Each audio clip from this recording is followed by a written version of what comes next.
Hi everyone, my name is Edmund Mitchell. I'm one of the co-founders of Real+True, a project of Our Sunday Visitor, and I'm excited today to talk to you about the second most important book you'll ever read. But first, I want to tell a story from the Bible that I think we can all relate to. So there's this Ethiopian man who's up in a chariot, and he's reading from the book of Isaiah. And Philip, one of the apostles, is told by God to go up to this Ethiopian man and ask him if he understands what he's reading. And the Ethiopian says, like I'm sure some of us say when we read the Bible, he says, "How could I unless someone explains it to me?"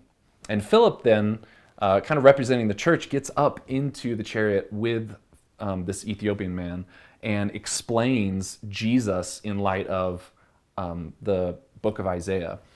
So I don't know if you can relate to this. I mean, there's been times in my life where I've read the Bible, or I've looked at the news, or I've heard someone talking about church teaching, and I've been confused. And if someone would have asked me, like, do you understand church teaching? I would have said, well, how can I unless someone explains it to me? And I want to tell you about a book because we don't always have someone to just sit next to us and explain the Catholic teachings to us. And the second most important book, second only to the Bible, would be the Catechism of the Catholic Church. Now, before you like roll your eyes and go, oh, that's just like a dusty textbook that I've seen up on a shelf, I want to tell you two things about the Catechism that can really help you understand it better and see it more simply. So if you haven't seen a catechism, sometimes they look really big and intimidating, but I want to tell you two things that will really help, that really helped me unlock the catechism.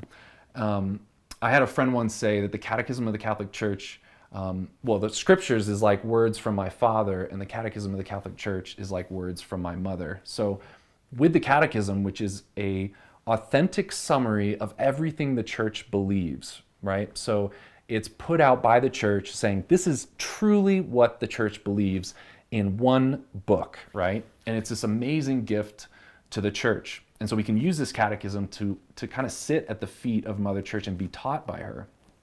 And so I first want to say that it can be intimidating to look at the book because it looks so big, right? Well, in Acts chapter 2, verse 42, so right after all of these people get evangelized by the apostles, it says that they were cut to the heart by this gospel message that had been proclaimed to them. But then what do you do with all these new Christians? Well, it said that they devoted themselves to four things. They devoted themselves to the teaching of the apostles, the breaking of bread, the communal life, and prayer.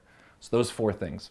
The catechism is split up into four parts, and we could just briefly say them as creed, sacraments, morality, and prayer. Creed, what do the apostles teach? What is the teaching of the church? Sacraments, the breaking of bread, the celebration of the Eucharist and all the sacraments. The communal life, how do we interact with God and with others, right? So morality and the communal life is the third pillar of the catechism. And then prayer, which makes sense, prayer. So creed, sacraments, morality, and prayer. They devoted themselves to those four things. And that makes it seem a lot simpler, right? Everything we believe can fit into one of these four categories. The Catechism splits it up into creed by breaking down the Apostles' Creed, sacraments, it breaks open the 7 sacraments, morality, breaking open the Beatitudes and the 10 Commandments, and then prayer, going line by line through the Our Father and opening up what prayer can be for us as Christians. So that was one thing that really helped me unlock the Catechism and be able to navigate it a little bit better.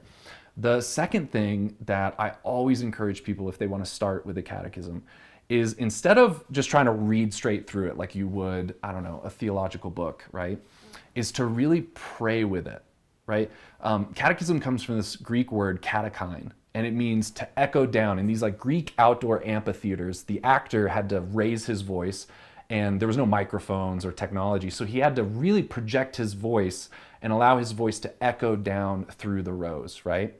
And so catechesis comes from this word meaning to echo down. And so this is a faithful echoing down of the revelation of God, of the gospel message, of the invitation to a relationship with Jesus. This is that faithful echo that's been echoed down from Jesus to us. So this is a really special book, and it has the authentic backing of the church, right? So this is a special book that we can pray with. And what I really encourage people to do is, instead of just reading all the way through it, to pick like one paragraph. Pick one paragraph that stands out to you. I would highly recommend the very first paragraph, or to go to the fourth part on prayer and start praying through parts of the Catechism on prayer. But pick one paragraph. And if you're familiar with Lectio Divina, or if you're not, you could look that up, but do something similar to Lectio Divina. Start in prayer, pray slowly through that paragraph, and take time to ask yourself 2 questions.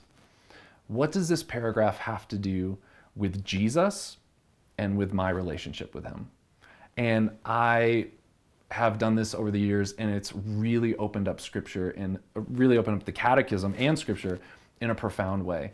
And in that way, we're able to not just like breeze through the Catechism looking for intellectual formation, but it's both intellectual and heart formation, right? We're coming closer to Jesus. And I'll end with this. Father Raniero Cantalamessa, who's now cardinal, he was preacher to the papal household, and he said, we need to rediscover the Catechism's pulsating heart. And what is this heart? It is Jesus Christ. It is a person, Jesus Christ. So I would really encourage you not to just look at the Catechism as a textbook, but as this thing that can bring us closer to Jesus. So I'd encourage you to do those 2 things. I'd also encourage you to check out Real+True. It's a project of Our Sunday Visitor that myself and a few friends started, where we're really trying to make digital content that's inspired by the Catechism. So we're making videos and social media, animated videos and YouTube style videos, really trying to unlock the Catechism for modern audience. And so would really encourage you to go over to Real+True.org, and you can find lots of videos and resources that are doing just this, prayerfully trying to unlock the Catechism and its content for the modern world. So thanks so much, and God bless.